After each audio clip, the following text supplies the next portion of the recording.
प्यारे देशवासियों, मैं पदमुक्त होने की पूर्व संध्या पर मेरे प्रति व्यक्त किए गए विश्वास और भरोसे के लिए भारत की जनता, उनके निर्वाचित प्रतिनिधियों और राजनीतिक दलों के हार्दिक आभार से अभिभूत हूं।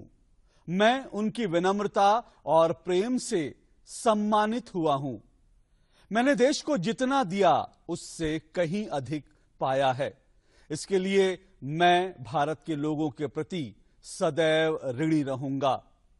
मैं भावी राष्ट्रपति श्री रामनाथ कोविंद को बधाई देता हूं और उनका हार्दिक स्वागत करता हूं और उन्हें आने वाले वर्षों में सफलता और खुशहाली की शुभकामनाएं देता हूं।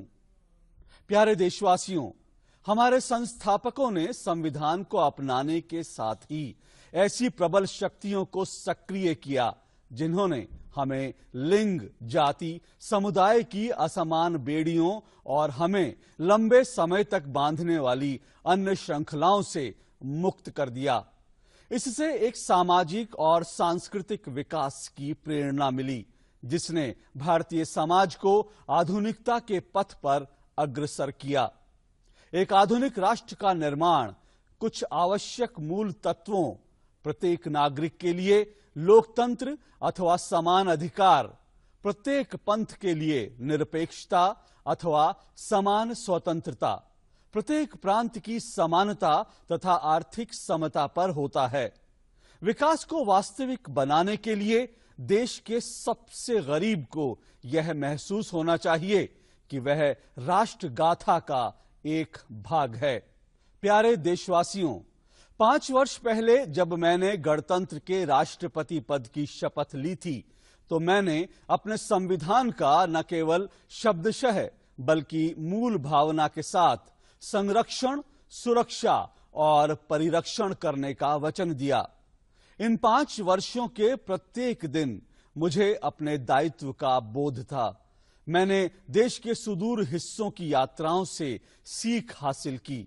मैंने कॉलेजों और विश्वविद्यालयों के युवा और प्रतिभावान लोगों, वैज्ञानिकों, नवान्वेषकों, विद्वानों, कानूनविदों, लेखकों, कलाकारों और विभिन्न क्षेत्रों के अग्रणियों के साथ बातचीत से सीखा। ये बातचीत मुझे एकाग्रता और प्रेरणा देती रही। मैंने कड़े प्रयास किए। मैं अपने दायित्व को निभाने में कितना सफल रहा, इसकी परख इतिहास के कठोर मानदंड द्वारा ही हो पाएगी। प्यारे देशवासियों, जैसे जैसे व्यक्ति की आयु बढ़ती है, उसकी उपदेश देने की प्रवृत्ति बढ़ जाती है, परंतु मेरे पास देने के लिए कोई उपदेश नहीं है। पिछले 50 वर्षों के सार्वजनिक जीवन के दौरान भारत का संविधान मेरा पवित्र ग्रंथ रहा है, भारत की संसद मेरा मंदिर रहा है और भारत की जनता की सेवा मेरी अभिलाषा रही है। मैं आपके साथ कुछ सच्चाइयों को साझा करना चाहूंगा जिन्हें मैंने इस अवधि के दौरान आत्मसात किया है। भारत की आत्मा बहुलवाद और सहिष्णुता में बसती है। भारत केवल एक भौगोलिक सत्ता नहीं है, इसमें विचारों, दर्शन, बौद्धिकता, औद्योगिक प्रतिभा, शिल्प, नवान्वेषण और अनुभव का इतिहास शामिल है। सदियों के दौरान विचारों को आत्मसात करके हमारे समाज का बहुलवाद निर्मित हुआ है। संस्कृति, पंथ और भाषा की विविधता ही भारत को विशेष बनाती है। हमें सहिष्णुता से शक्ति प्राप्त होती है। यह शताब्दियों से हमारी सामूहिक चेतना का अंग रही है। जनसंवाद के विभिन्न पहलू हैं। हम तर्क वितर्क कर सकते हैं, हम सहमत हो सकते हैं या हम सहमत नहीं हो सकते हैं, परंतु हम विविध विचारों की आवश्यक मौजूदगी को नहीं नकार सकते, अन्यथा हमारी विचार प्रक्रिया का मूल स्वरूप नष्ट हो जाएगा।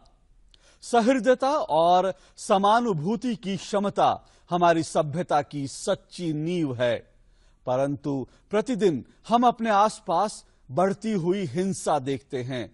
इस हिंसा की जड़ में अज्ञानता, भय और अविश्वास है। हमें अपने जन संवाद को शारीरिक और मौखिक सभी तरह की हिंसा से मुक्त करना होगा। एक अहिंसक समाज ही लोकतांत्रिक प्रक्रिया में लोगों के सभी वर्गों, विशेषकर पिछड़ों और वंचितों की भागीदारी सुनिश्चित कर सकता है। हमें एक सहानुभूतिपूर्ण और जिम्मेवार समाज के निर्माण के लिए अहिंसा की शक्ति को पुनर्जागृत करना होगा। पर्यावरण की सुरक्षा हमारे अस्तित्व के लिए बहुत जरूरी है।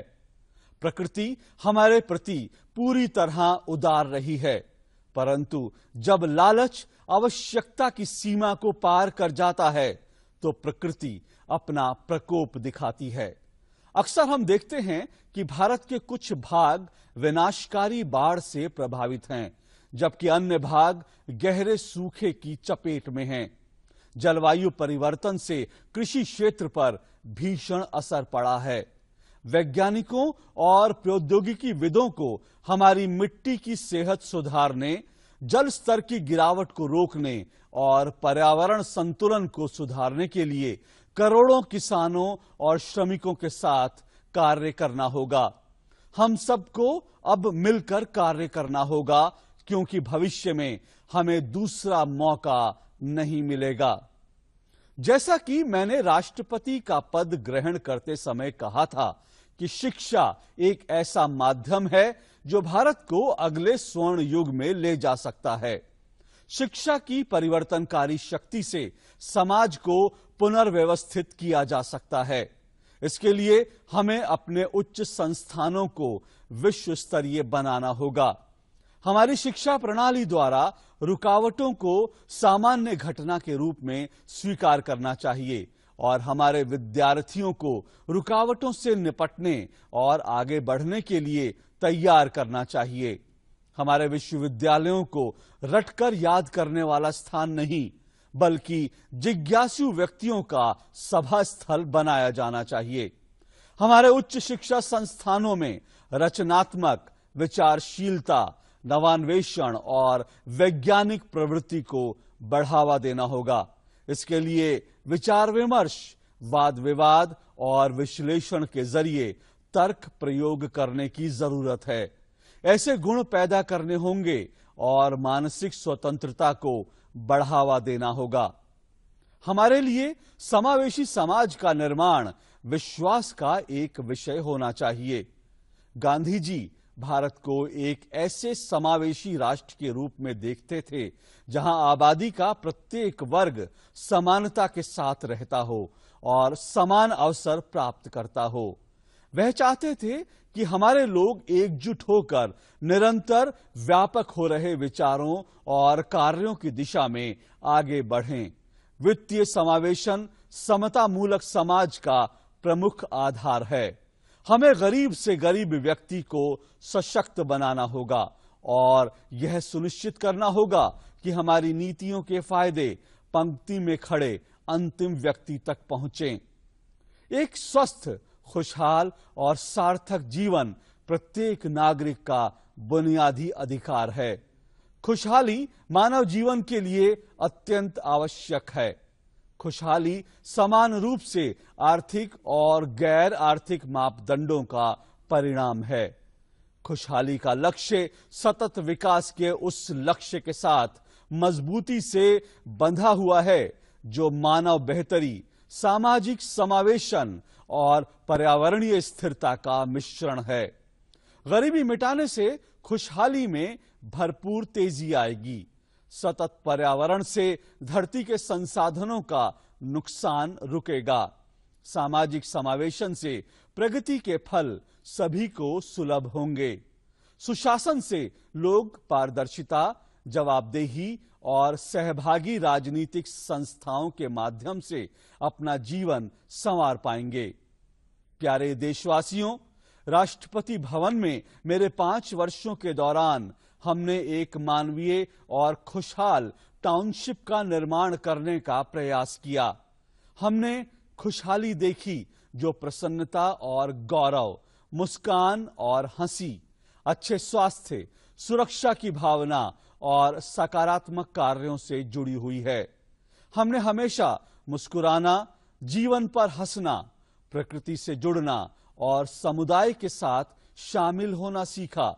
और इसके बाद हमने अपने अनुभव का विस्तार पड़ोस के कुछ गांवों में किया। यात्रा जारी है। प्यारे देशवासियों, जबकि मैं विदा होने के लिए तैयार हो रहा हूं, मैं 2012 के स्वतंत्रता दिवस की पूर्व संध्या पर राष्ट्र के अपने प्रथम संबोधन में जो कहा था उसे दोहराता हूं।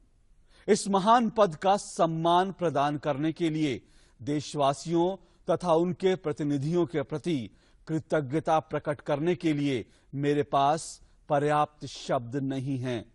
यद्यपि मुझे इस बात का पूरा एहसास है कि लोकतंत्र में सबसे बड़ा सम्मान किसी पद में नहीं बल्कि हमारी मातृभूमि भारत का नागरिक होने में है। अपनी मां के सामने हम सभी बच्चे समान हैं और भारत हम में से हर एक से यह अपेक्षा रखता है कि राष्ट्र निर्माण के इस जटिल कार्य में हम जो भी भूमिका निभा रहे हैं उसे हम ईमानदारी, समर्पण और हमारे संविधान में स्थापित मूल्यों के प्रति दृढ़ निष्ठा के साथ निभाएं। कल जब मैं आपसे बात करूंगा तो राष्ट्रपति के रूप में नहीं बल्कि आपकी तरह एक ऐसे नागरिक के रूप में बात करूंगा जो महानता की दिशा में भारत की प्रगति के पथ का एक यात्री है। धन्यवाद। जय हिंद।